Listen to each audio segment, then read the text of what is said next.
आप सभी को मेरा नमस्कार। स्वागत करता हूं फिर से आपके अपने चैनल ईएचएस गुरु में। हूं आपका फ्रेंड एम विश्वकर्मा। तो आशा करता हूं कि सब लोग अच्छे होंगे। तो चलिए शुरू करते हैं आज की वीडियो को। तो जैसा कि मैंने पिछला वीडियो बनाया था कि लिफ्टिंग वर्क प्लान के बारे में, आज हम बात करेंगे लिफ्टिंग वर्क हजार्ड्स के बारे में। लिफ्टिंग वर्क के हजार्ड्स हैं, उनके बारे में बात करेंगे, उनके क्या क्या प्रिकॉशंस है उसके बारे में बात करें। तो यहाँ पे हम हजार्ड्स की बात करते हैं। फर्स्ट अपना हजार्ड क्या, falling of load. Falling of load कैसे होता है? जैसे हम कोई ओवरलोडिंग करते हैं, इम्प्रॉपर रिगिंग करते हैं, कोई इक्विपमेंट फेलियर हो जाता है तो वहाँ पे लोड फॉलिंग हो जाता है। Swing of load. Swing load कैसे होता है? जैसे कोई विंड, हवा तेज चलती है, कोई सडन मूवमेंट हो जाता है पिक एंड कैरी में, और पुअर कंट्रोल, जैसे हम वहाँ पे टैगलाइन वगैरह नहीं लगाते हैं तो स्विंग ऑफ लोड हो जाता है। फिर उसके बाद ओवरलोडिंग ऑफ इक्विपमेंट, जैसे क्रेन कैपेसिटी एक्सीड कर रहे हैं, लिफ्टिंग गियर की कैपेसिटी एक्सीड कर रहे हैं, तो वहाँ पे हमारा ओवर लोडिंग ऑफ इक्विपमेंट्स आ जाता है। Rigging failure. रिगिंग फेलियर कैसे होता है?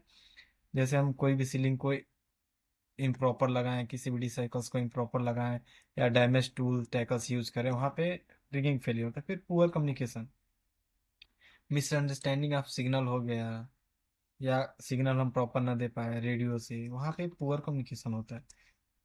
Struck by incident, workman hit by moving load और इक्विपमेंट, जैसे कोई भी वर्कर जो लोड के पास में, जो हमारे सिग्नल्स मैन है, जो हमारे रिगर्स हैं, अनऑथराइज पर्सन लोड के पास जाए तो उससे हिट हो सकते हैं, उससे इंसिडेंट्स हो सकता है। टिप ओवर और कोलैप्स। टिप ओवर और कोलैप्स कैसे होता है? जैसे कि अपना crane instability due to uneven ground और ओवर रीच, जैसे हमारा क्रेन ओवर रीच करना हो गया, उससे क्या होता है, क्रेन कोलैप्स हो सकता है, या इम्प्रॉपर ग्राउंड कंडीशन हो, या ग्राउंड प्रॉपरली कॉम्पैक्ट ना किया गया हो। Contact with overhead power line, जैसे कि बहुत सारी जगहों पे हमारा स्ट्रक्चर रहते हैं, पावर लाइन रहते हैं, वो भी एक हजार्ड हो सकता है। फिर पुअर विजिबिलिटी और वेदर कंडीशन, जैसे बहुत सारे एरिया में फॉग रहता है, हम नाइट में काम करते हैं, वहाँ पुअर विजिबिलिटी हो जाता है। वेदर कंडीशन में क्या हो सकता है कि अपना बहुत ज़्यादा सनी हो सकता है, या रेन एरिया हो सकता है, या स्टॉर्म एरिया, स्टॉर्म कंडीशन हो सकते हैं।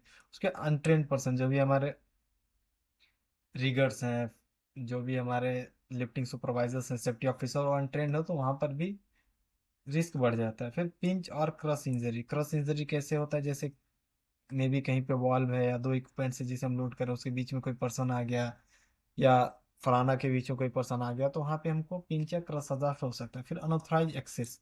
तो अनऑथराइज एक्सेस क्या होता है? जैसे कि जो भी अदर थर्ड पार्टी वेंडर्स हैं, अदर प्लांट पर्सन है, वो उस एरिया में जाते हैं तो उनको भी एक हजार्ड हो सकता है। तो यहाँ पे हमने सारे हजार्ड्स के बारे में देखा। हम आगे उनके लिफ्टिंग वर्क प्रिकॉशंस के बारे में जानेंगे, मतलब लिफ्टिंग करते समय हमको क्या क्या सावधानियां रखनी है वो देखेंगे। तो equipments and load safety. Equipment load safety के लिए क्या करना है? हमारे जो भी टूल्स टेकल्स हैं उसको यूज करने से पहले हमको इंस्पेक्ट करना है।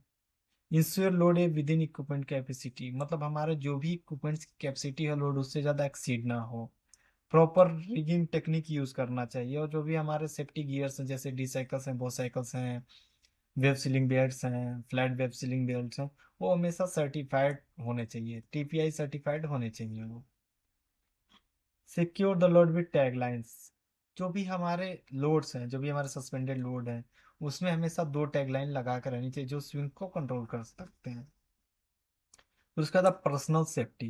पर्सनल सेफ्टी में क्या होता है कि हमको जो भी हमारे ऑपरेटर्स हैं, रीगर हैं, सिग्नलर हैं, उनको प्रॉपरली कॉम्पिटेंट होने चाहिए और प्रॉपरली ट्रेंड होने चाहिए। फिर हमको वहाँ पे सारे सेफ्टी गियर्स पहन के रखने, जैसे हेलमेट हो गया, ग्लव्स हो गया, सेफ्टी शूज हो गया, हाई विजिबिलिटी जैकेट हो गया, इन सबको पहन के रखना चाहिए। और वो भी उसके बाद हमेशा लिफ्टिंग करते समय हमको वहाँ पे ट्रेनिंग एक्टिविटी करना चाहिए कि वहाँ पे हमको किस टाइप की लिफ्टिंग करनी है, हमको लिफ्टिंग कहाँ करनी है, सबको लिफ्टिंग के बारे में अवेयर करना चाहिए। फिर उसके बाद side and environment. Side environment में क्या हो जाएगा कि हमको वहाँ पे किसी भी लिफ्टिंग करने से पहले हमको वहाँ पे रिस्क असेसमेंट करना है, और वहाँ पे हमको एक्सक्लूजन जोन बनाना है, प्रॉपरली बैरिकेड करके साइन बोर्ड लगा के, ताकि जो भी अनऑथराइज पर्सन है वो हमेशा उस एरिया से बाहर रहे। उसके बाद हमेशा इंश्योर करना है कि क्रेन हमेशा लेवल पे खड़ी हो, उसके पूरे आउटरिगर एक्सटेंड हो, और जो भी ग्राउंड है प्रॉपर कंपैक्टेड और स्टेबल ग्राउंड होने चाहिए। और हमेशा हम लोगों को नेक्स्ट पॉइंट क्या है, avoid lifting in high wind storm and poor visibility. हम लोग को ऐसे एरिया में अवॉइड करना चाहिए जहाँ पे पुअर विजिबिलिटी हो, हैवी स्टॉर्म हो या हैवी विंड्स हो। फिर उसके बाद आ जाता है कम्युनिकेशन। कम्युनिकेशन में क्या होता है कि हमेशा हम लोगों को प्रॉपरली सिग्नल्स देने चाहिए और उस पर्सन को इन्वॉल्व नहीं करना चाहिए जो प्रॉपर सिग्नल्स ना देखे। फिर असाइन वन सिग्नलर बैट्समैन, हमेशा एक सिग्नल बैट्समैन को असाइन करो जो सिग्नल्स देता हो। हम लोगों को हमने उसके बाद क्या, maintain concert communication through the lift. हमेशा लिफ्ट के लिए हमेशा कंसंट्रेट कम्युनिकेशन मेंटेन करने की जरूरत है। Planning and supervision, planning and supervision use qualified appropriate person to prepare approved lift plan. हमेशा लिफ्टिंग प्लान प्रिपेयर करने के लिए हमको सुपरवाइजर को असाइन करना है, जो लिफ्टिंग सुपरवाइजर उनको सर। उसके बाद क्या था, सुपरवाइज आज क्रिटिकल लिफ्टिंग एक्टिविटी, जो भी क्रिटिकल लिफ्टिंग एक्टिविटी वहाँ पे dedicated safety officer safety supervisors को हमेशा डिप्लॉय करके ही रखना है। फिर monitor weather condition and half of if unsafe, हमेशा हम लोग को वेदर कंडीशन मॉनिटर करना है, क्योंकि इनकेस ऑफ सडन कोई स्टॉर्म आ गया, रेन आ गया, तो उसमें हम लोगों को कुछ देर के लिए काम बंद करके रखना है। फिर उसके बाद क्या था, इमरजेंसी प्रिडेंसेशन, सॉरी इमरजेंसी प्रिडेंस। हमेशा हम लोगों के पास एक इमरजेंसी रेस्क्यू प्लान बना होना चाहिए। उसके बाद हमेशा हमारे पास फर्स्ट एड किट अवेलेबल होना चाहिए, और हमेशा हमारे पास ट्रेन सर्टिफाइड फर्स्ट एड होना चाहिए। उसके बाद हम लोगों को पता होना चाहिए कि हमें इमरजेंसी में क्या शट डाउन करना है और हमें क्या क्या डिस्कनेक्टेड पॉइंट है। तो आशा करता हूँ कि आप लोग की वीडियो समझ में आया होगा। तो चलिए मिलते हैं नए वीडियो में एक नए टॉपिक के साथ। धन्यवाद।